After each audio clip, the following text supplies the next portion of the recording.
Well, hello everyone, and welcome to another episode of Harebrained Games. Today we're going to take a look at Caesar, Rome versus Gaul.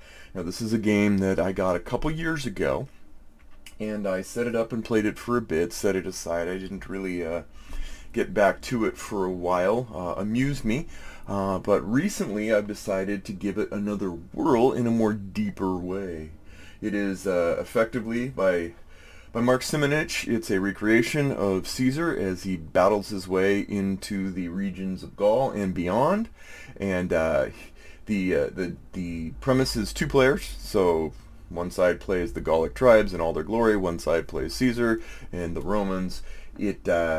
I'm going to show it to you and get into gameplay. I'm also going to introduce the CDG solo system, which was one of the other reasons why I decided to get this back on the table, because one of the supported games for the new CDG solo system is that this game was part of it. So, enough chatter.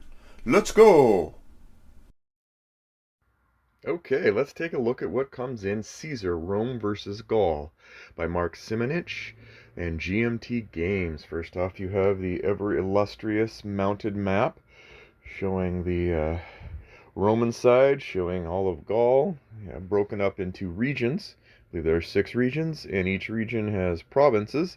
The provinces are marked subtly to define, and they're numbered to make it easier to find them. Each of these provinces has a number that tells you what control, how many of your control markers are necessary in order to have to actually control the province itself, as opposed to just a space in the province. You have turn order tracks. There are 6 turns. On each turn, you will go back and forth playing 8 cards, so you will have lots of opportunities. On the Roman side, we have a various set of things to track our progress or degress, depending on how it goes. The Romans have to score 12 victory points by the end of the game and not fall prey to any sudden death losses from not doing well in their conquests. Caesar must rise. As for the Gauls, they have their own side with subtly less things. Their job is to play spoiler. Constant and perpetual spoiler. Comes with player aids. You've got these. This is the battle resolution charts, interception, siege shape, very simple stuff. Nothing really elaborate or elongated here. Your sequence of play, which you'll go through. Lots of different tribes. You've got tribe markers for in Belgica and in Celtica, in Britannia, Aquitania. You're going to have these tribes that are going to be sort of the upstart tribes that are coming in trying to mess with Caesar's plans. The control markers are your standard typical two-sided, Roman side and Gaelic side, which you will place here to try to cut off supply lines, maintain control, keep Caesar from scoring a bunch of points, etc.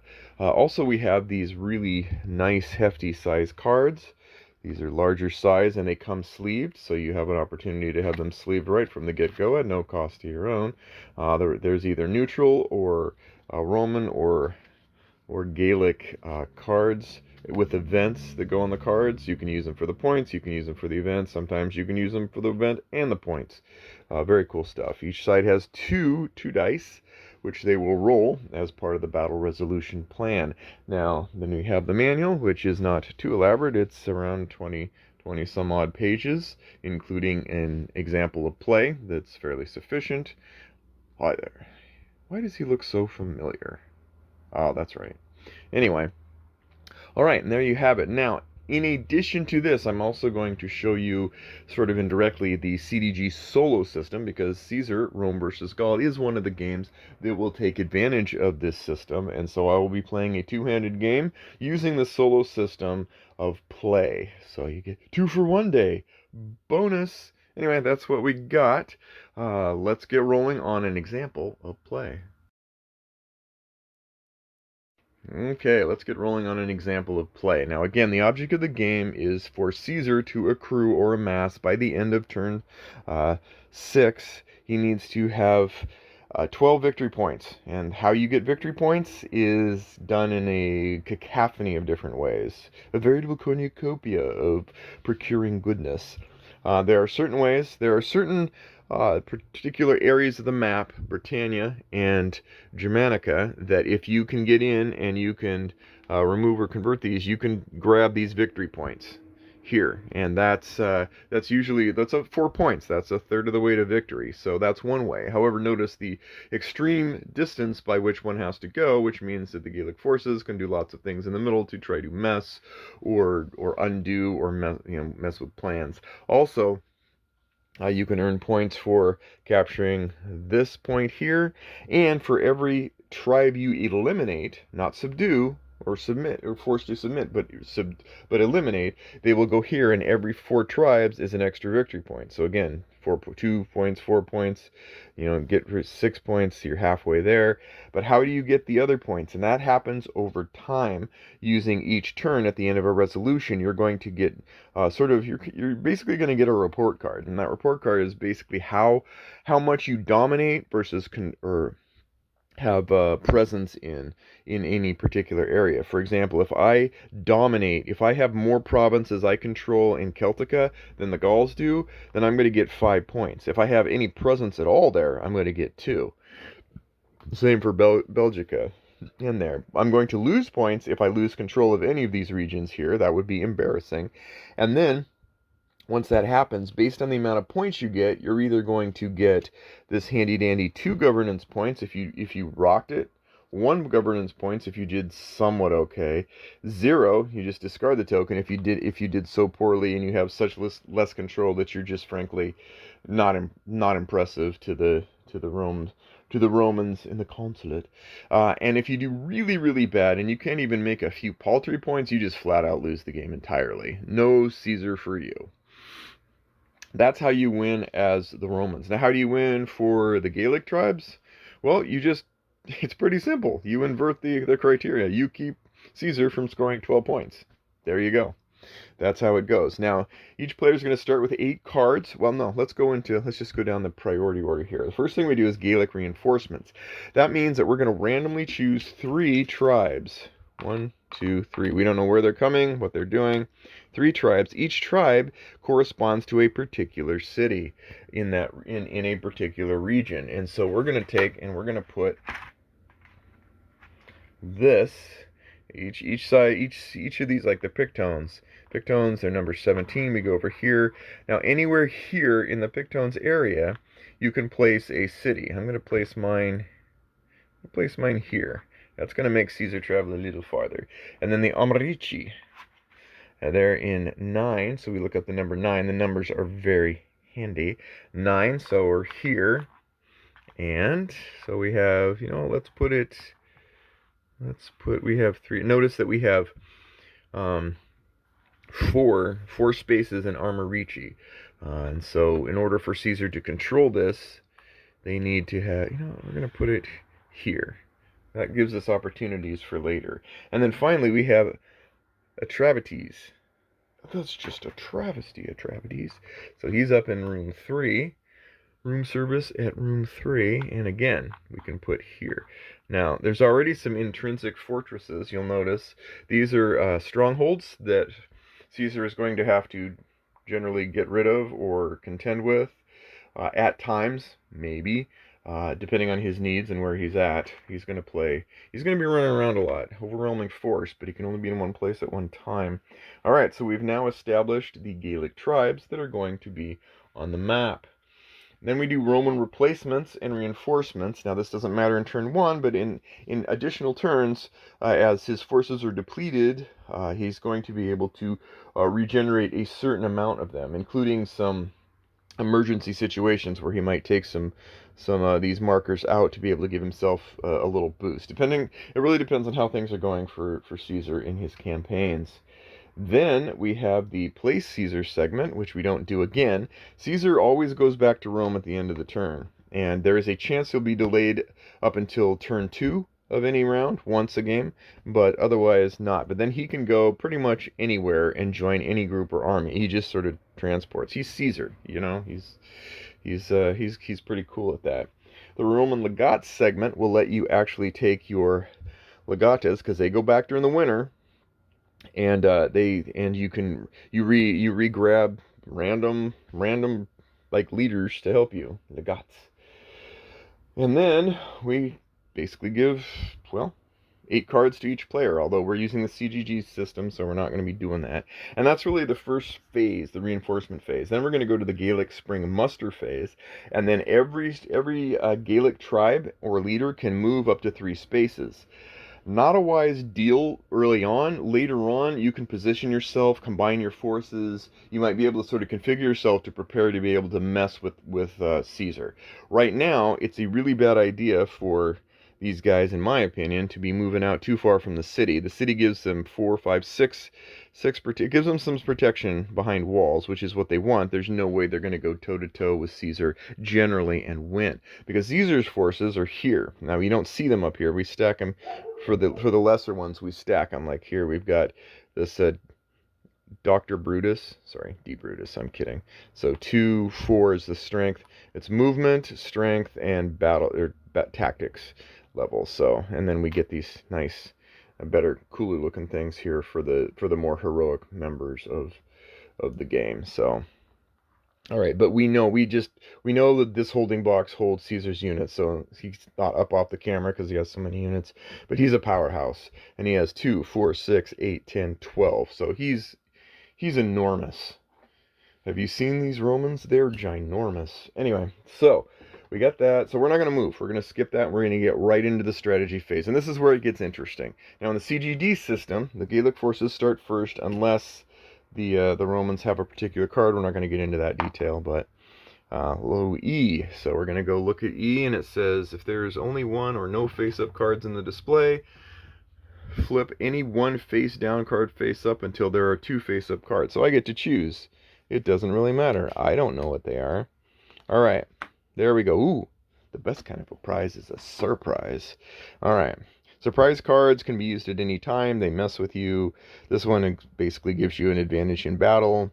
You don't have to use them at the start. You can always discard them and replace them. I'm going to keep this, but look at that. A United Gaul.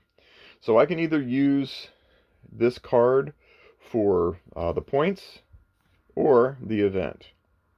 It isn't a bonus. I don't get to use them both, but conduct 1 influence action in each province of Gaul that already contains at least 1 Gaelic influence marker. Not a great event because I don't have them yet. Let's go over the influence markers. You are going to be placing influence markers as an action. There are things you can do when you take your turn. You can take the event, or you can use these 3 points for actions. What are action points? Action points effectively let you do one of 3 things, one of 6 things if you're the Gaulics. You can move. You can activate a leader who will then move around and mess with things. You can place an influence marker on the map, or you can convert an existing one if you have a combat unit on there. Now, you can force them to switch alliances against their will. Also, if you're the Gaelic player, you can do things like store up things in the council box and then unleash them all at once. That can sometimes be better than trying to trickle things out over time. Later on, you can devastate countrysides. That's a late game move done by one particular hero, Vercingetorix, man. And then you can declare a major revolt, which lets you take all the submitted tribes and bring them back onto the map.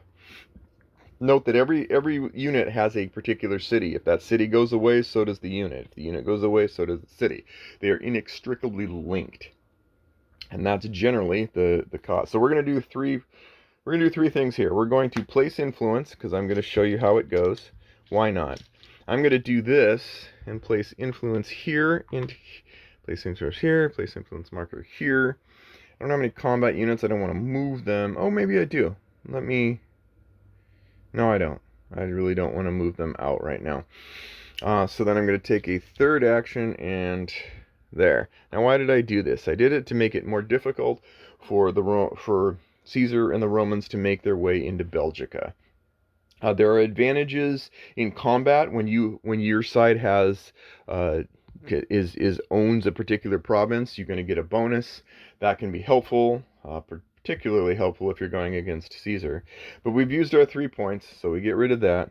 In the CGD system, we move all these down and we replace it with another card, and that's it. Then we mark Mark down the cards remaining from 8 to 7, and we switch over to the Romans.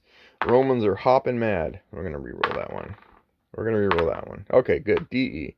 Very simple. Basically, switch D, switch E, and then do one of these events. Again, if you're playing against a human opponent, you're going to have 8 cards at your disposal, but we're using the CGD system to have some fun. All right.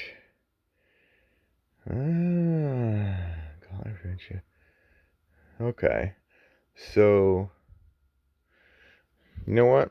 We're going to use this and show a counterexample. We're going to use this for the event. I'm not saying I'm playing wisely. I'm just playing for explanation. Convert an enemy influence marker into a friendly influence marker in any space in Gaul or Provincia free of enemy CUs. Well, these are all free of enemy CUs. This is in Gaul. Gaul is the whole area here, not in Provincia. So let's just do that. Let's get rid of that. See? Yay! Okay. And then we move down, do here, move down, and now it's the other times. So we're going to get into some more action here because I want to show you a little bit more about what's going on. Okay, so here we go. Remove up to 2 Roman influence markers from Provincia, no more than 1 per province. Yeah, that could get messy.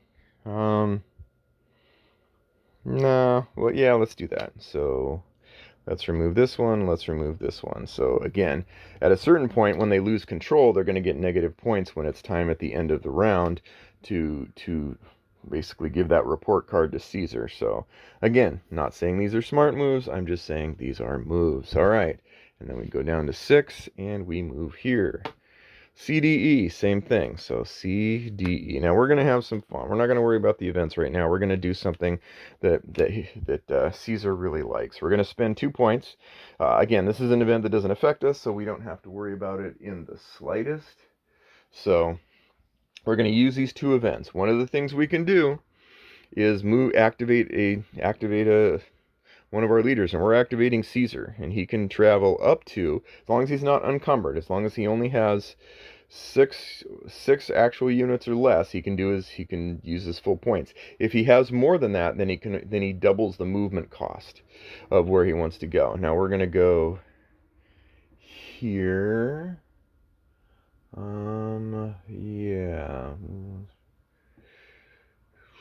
Yeah, we're gonna do 1, 2, 3, 4, 5. That's not enough. We need, they put them all the way out there, didn't they? Yeah, okay. So we're going to do 1, 2, and then we're going to spend 2 points to get rid of this marker, because that's what Caesar can do. 3, 4, and we'll leave it there. Okay. 3, 4, we're going to leave it there for now. Now we get to spend the second, and we get to place our Roman influence marker. Now it's different. The Gaelics have a lot of flexibility for where they can put their influence markers. It's very free form, unless they're in Provincia, in which case they got to basically have some sort of linkage to get there. In this case, we could, in both ways, we could put a unit. You could put an influence marker wherever there's a combat unit, your combat unit, or you can place it anywhere adjacent to one that already exists. And you can string them along. You can daisy chain them. So let's do that. See? Look how much fun we had there. All right. And that's the 2 points. And so, again, not saying this is great, but here we are. All right. So then 6, and then we go over here, and we go, hey, C. C says, C or lowest face-up activity point card. If not already face-up, let's do C, play card C, or the lowest valued face-up AP card for any allowable purpose. So we'll go ahead and do it. We'll play C. We get 1 point to spend. Now, in this point, we don't have a lot of crazy ideas, because right now we're just trying to find ways to sort of stall Caesar. You know what we're going to use? We're going to use a movement point. We're going to put it here. Why? Because Caesar's eventually going to have to go up here, take these out to be able to get his 2 victory points. And if we can cover these up with our own control, he's going to be out of supply. We don't talk about it, but at the end of every turn, your turns, you're going to have to check your supply and make sure that Caesar's in supply. The rules for supply are very, very generous. You need to have a province you control next to any other province you control and be able to trace a path to it that isn't blocked by other, like your enemy's control markers, or combat units, whatever. Same way, like it's, or to, you can go to if you have supremacy, sea supremacy helps you over here in that you can have supply lines traced to it. That's not a big deal in the early game. Later on, it can be a big deal as you sort of like fill up the map with different influences and stuff. And there's ways to manipulate that. If Caesar, for example, controlled more ports here than the Gallics, then it would flip over, and that would be good for him, not for them, etc. So let's just get into battle, because I've shown you kind of the whole like flow. This is really the flow. You're going to do this 8 times, and then you're going to get into the end of round things like the winter phase and such. But let's get into battle. So we're going to go, say I made it here into battle, and without getting too specific, you can either take on a unit here. There's interception rules, so if I moved anywhere adjacent here and I either had influence marker or no marker there, the opportunity for the Pictones to intercept would be there. Like, hey, I want to go there and fight them. Stupid move right now, but let's say, so you roll a dice, do some modifiers. If it's 9 or better, you can intercept. And then armies have a chance to evade. And so if you want to avoid battle, you can use a similar approach. You're like, I want to avoid battle. And so you're going to, again, roll the dice. There are certain modifiers for where what territory you're in. Do you have possession of the territory? How great is your leader? If you avoid battle, you can move all of your forces away. If not, then you go into battle. In this case, we're going to do yeah, let's do it. This is how battle works. Let's say we did something very silly here. Now, this is where the chart comes in and where the simplified combat sort of takes apart. Now, we look and see what are the values, what column are we going to roll on? Well, that depends on the army strength to begin with. 2, 4, 6, 8, 10, 12. All right. Caesar will roll, and this is the column he will use. Let's just do that now. Oh, let's use his special die. Okay.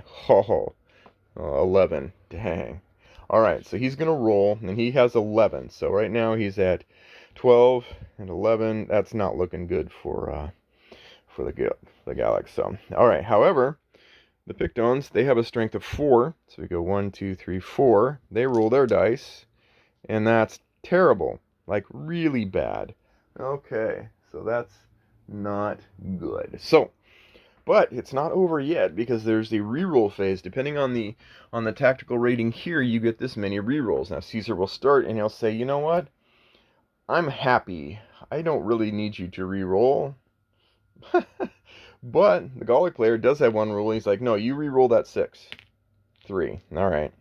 So 5, 8. And Caesar's like, nah, I don't need to worry about it. So clearly, we had him. Now, what's interesting is that the Romans never get less than 3. So if you have a 1 or 2, it's going to be a 3. So you're just going to have to contend with that fact. They're more disciplined.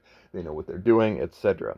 But the back and forth of the rerolls is what gives you a final ultimate score. So we have, for our battle of 4 here, on the 3, we have 0. So absolutely no casualties were inflicted on Caesar. Caesar's laughing. And then for here, 5, 8.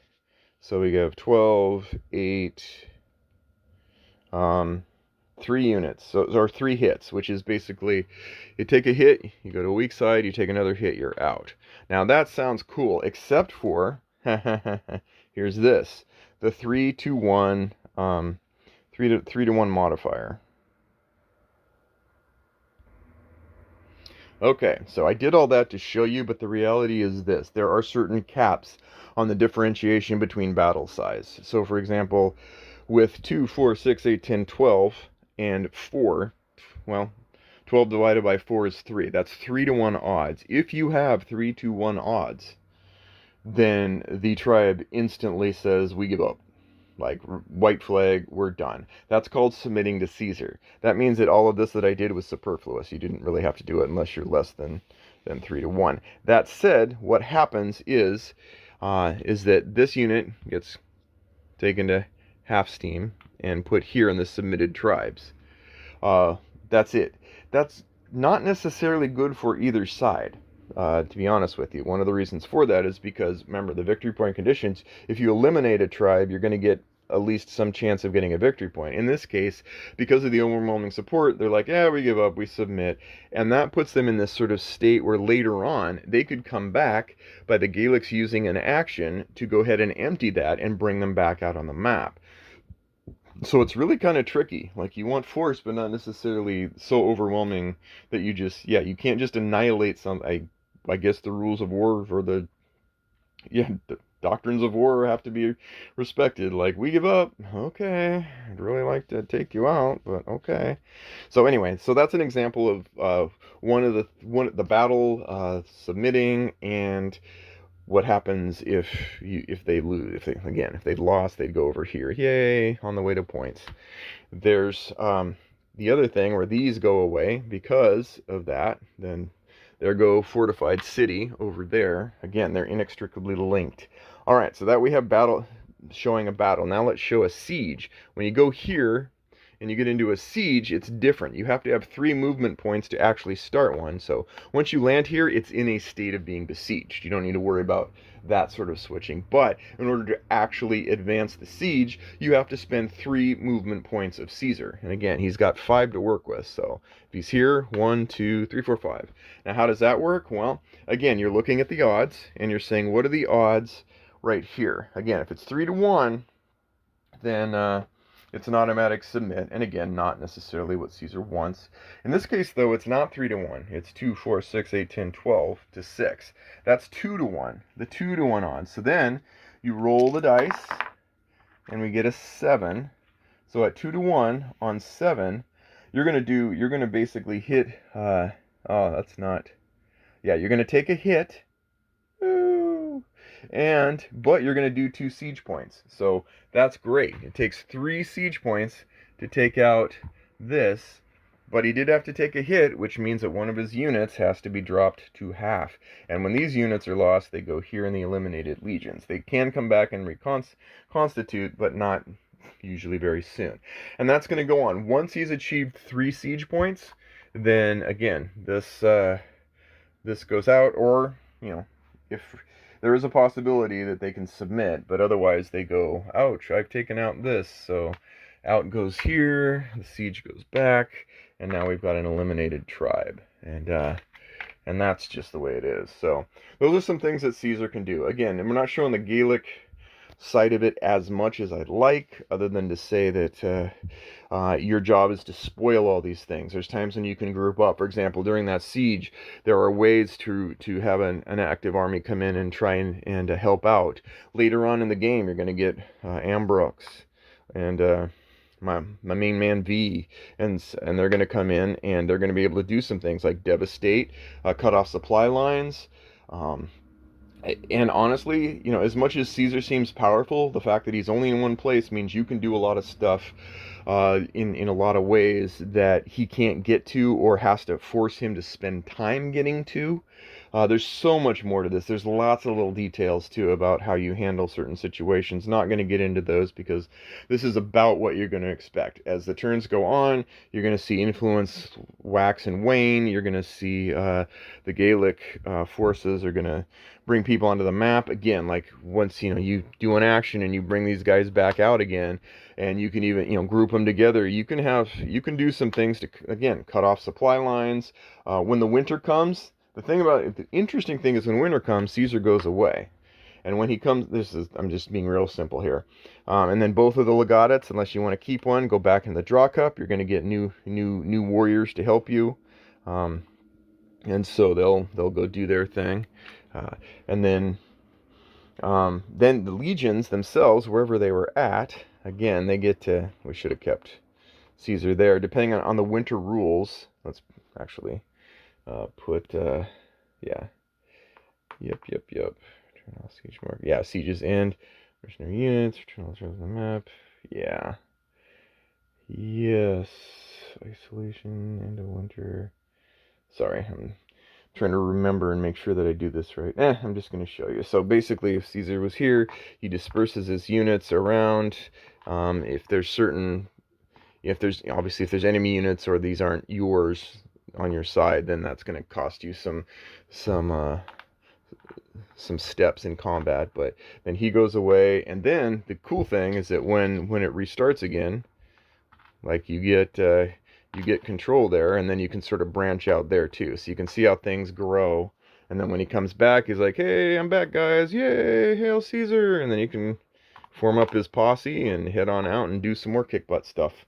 Anyway, I'm not gonna beleaguer the point. I've done enough damage to that. And anyway, yeah, so we go for 1 turn, 2 turn, 3, 4, 5, 6. You're going to go through the whole deck twice. And when you are done, we will find out whether Caesar wins by having all 12 victory points, which honestly in the games I played is not an easy task. You feel powerful, but you don't necessarily advance your victory points unless you really know what you're doing. A well-trained Gallic opponent crushes me. It's just the way. Anyway, that's enough. Let's get into my final thoughts on Caesar, Rome versus Gaul.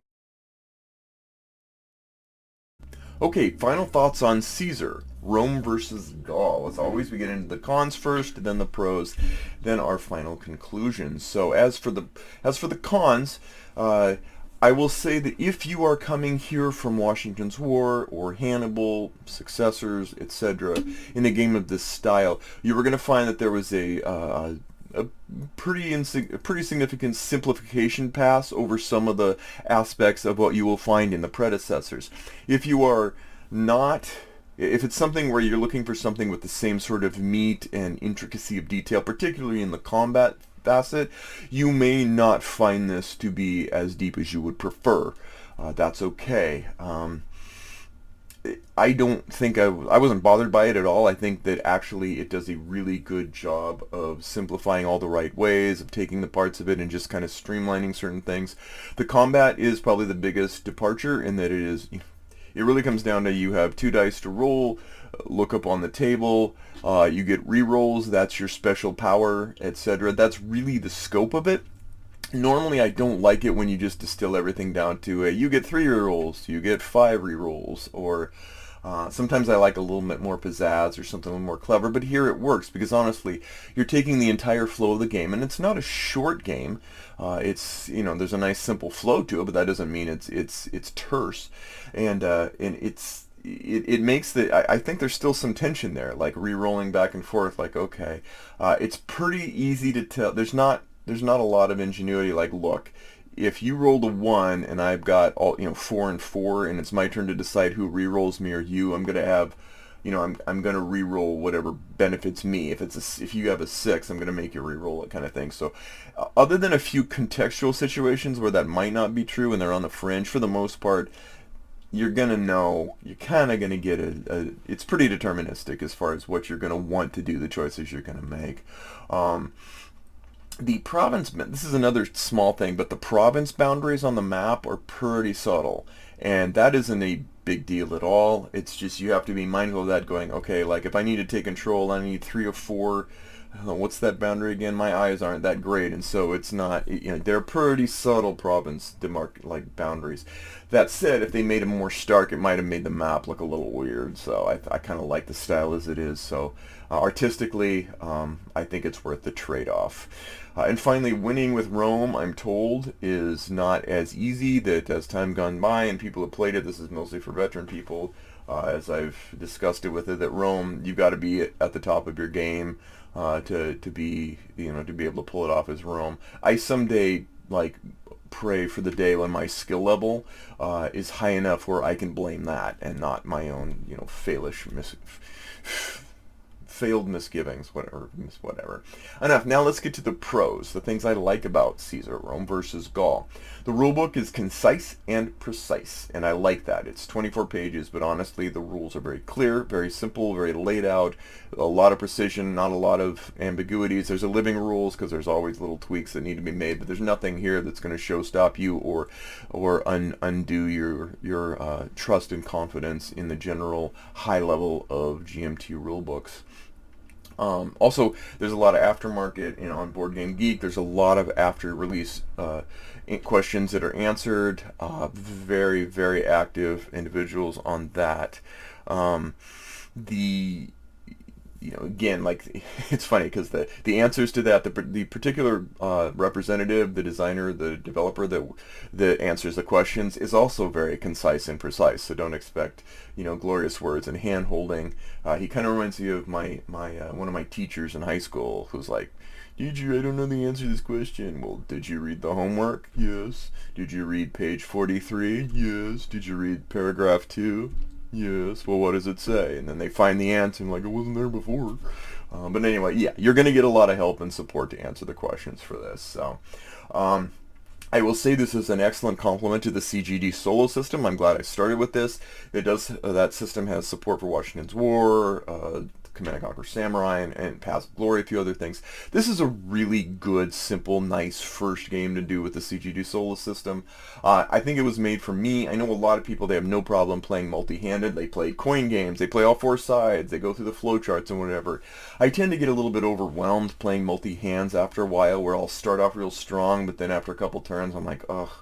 The overhead to playing everybody's turn is a little high. I like that the CGD system kind of speaks to me in saying, we're going to limit your choices so that you're just going to make a very small decision instead of going through a flowchart and finding one out. Is it as great as having a human opponent? No, nothing is. Come on, human opponents rock when you get the right one. But that's great, great first hand. The map is gorgeous as expected. The art is stellar. The placement of the helper areas, like for the Romans and all the places you put things, is great. The cards just exude this classical Caesar Rome artistic feel. Artistically, it's amazing, and I love the larger cards. I think they're my favorite new thing, especially since it literally comes with sleeves to sleeve them without having to pay anything else. So the other thing is there's not really a lot of components in this game. Yes, you have your boundary chits, but there's not an overwhelming amount of individual chits to track. So it's not just one big giant chit show. Instead, you've got a lot of the details, even the actions are simple, and yet you put them together, and you're like, there's a lot to think about here. There's just not necessarily a ton of things to track. I love the asymmetry on both sides. I love the fact that you are approaching them very differently.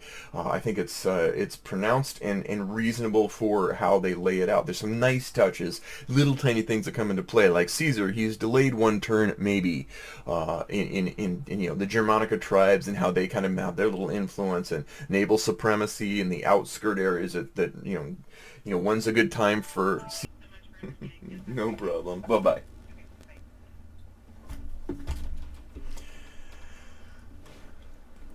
So the asymmetry of the game is also very pronounced and reasonable and enjoyable to me, particularly even solo. I can flip gears and kind of play both poorly at equal measure. And hey, two poor opponents, still a good matchup right now. Kidding. At least I don't get my butt kicked when I suck at both sides.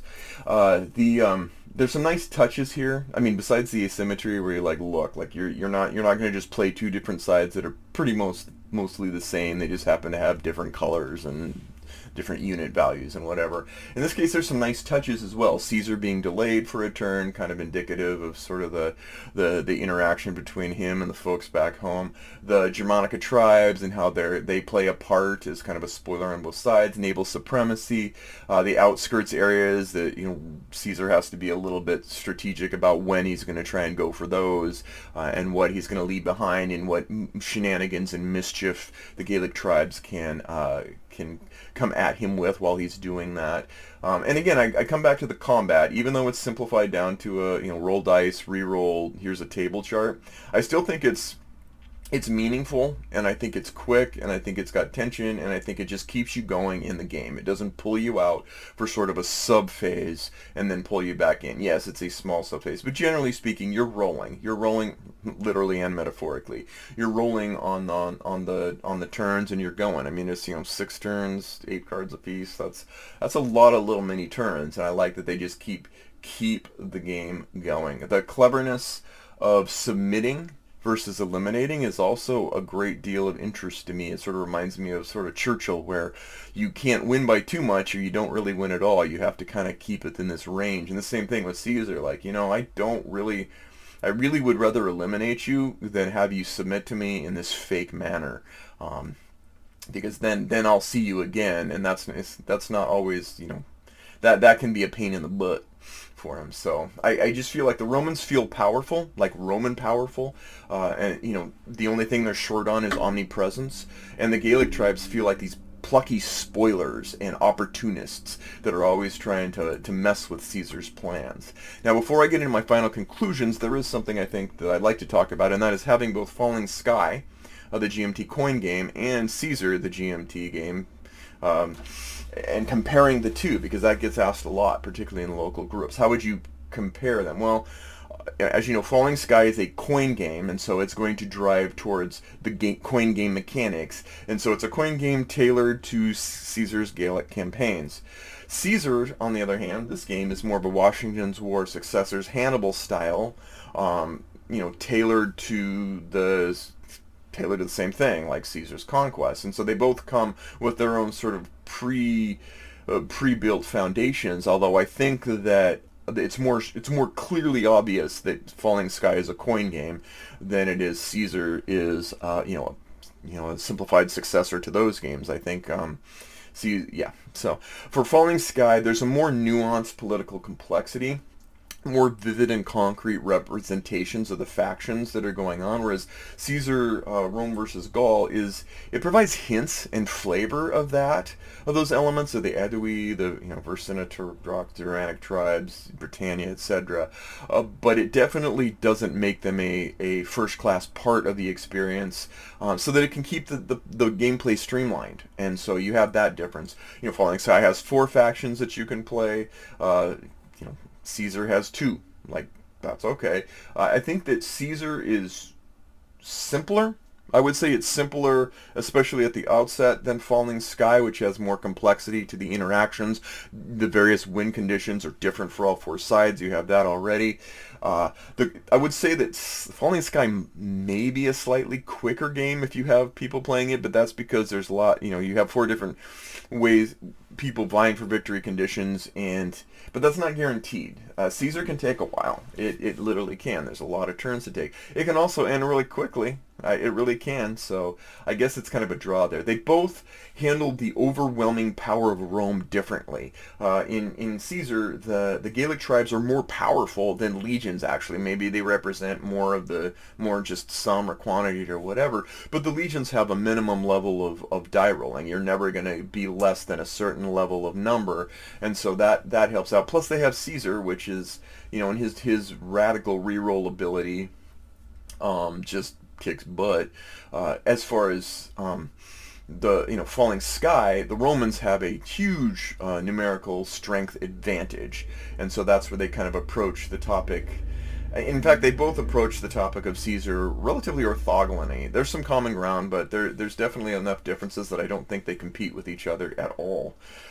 Falling Sky, I would play for deep thinking and intrigue, and definitely for more than 2 players, obviously, whereas Caesar is for just, let's focus on the warring part and the back and forth nature of 2 different sides, and obviously with 2 even players, that gets interesting. So, in summary, Caesar, Rome versus Gaul. There's a brilliance and complexity that some games have, like Fields of Fire. There's a brilliance in scope, like Paths of Glory or large-scale grand affairs. There's a brilliance in ingenuity, like GMT's Cataclysm, whatever. This is a brilliance in its simplification of the topic while still imbuing all of the touches and the expectations of a Roman Gallic conquest game. It's easier to teach and play than other games in its class, but that doesn't mean it's easy for either side to develop any sort of rapid mastery. It's a testament. I've been leaving this game on the table and coming back to it every few days, but then while I'm working or while I'm out, my mind is contemplating, the game state, the optimal choices I can make on both sides, the trade-offs, the risks. So that kind of tells you that it can get inside your head in a fun way. I rated it a 7 a couple of years ago, but it's grown into an 8 for me as far as rating goes, and it's not because I unearthed some unseen brilliance, but it's because it's a comfortable, compelling game, indicative of the topic and solidly poised and memorable for gaming sessions, solo or otherwise. So there's my thoughts on it. Thank you all, and we'll see you next time on Harebrained Games.